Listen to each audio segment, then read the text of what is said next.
మన సృష్టించిన యేసయ్య నామంలో మీకందరికీ నా కృతజ్ఞత స్తుతులు. హల్లెలూయా, హల్లెలూయా, హల్లెలూయా, హల్లెలూయా, హల్లెలూయా. యేసయ్య నామంలో హల్లెలూయా, హల్లెలూయా, హల్లెలూయా, హల్లెలూయా. యేసయ్య సన్నిధిలో హల్లెలూయా. అపాయం చెయ్యనవాడు మనకున్న పరిశుద్ధుడు, ఉపకారమైన వాడు,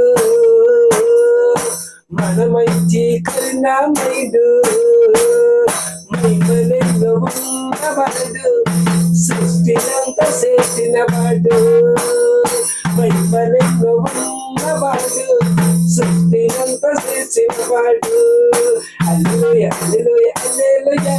యేసయ్య నామములో హల్లెలూయా, హల్లెలూయా, హల్లెలూయా, హల్లెలూయా. యేసయ్య సన్నిధిలో హల్లెలూయా, హల్లెలూయా.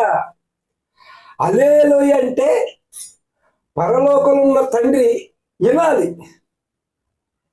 హల్లెలూయా అంటే మన బతుకు మార్చబడాలి. హల్లెలూయా అన్నామంటే యేసయ్య సన్నిధిలో కార్యం పొందాలి, కార్యం చూడాలి. హల్లెలూయా అంటే మనకి అమ్మ పరలోకంలో ఉన్న తండ్రి వింటాడు.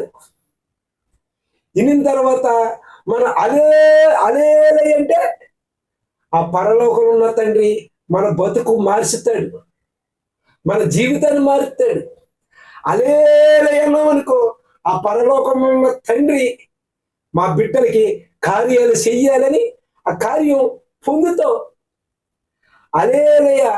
మన దేవుడు ఉపకారం చేసిన వాడే, అపాయం చేసిన వాడు కాదు. మన దేవుడు చాలా ఉపకారమైన వాడు దేవుడు. మన దేవుడు ఈ కొద్ది మాటలు దేవుడు దీవించిన గాక. ఆమేన్.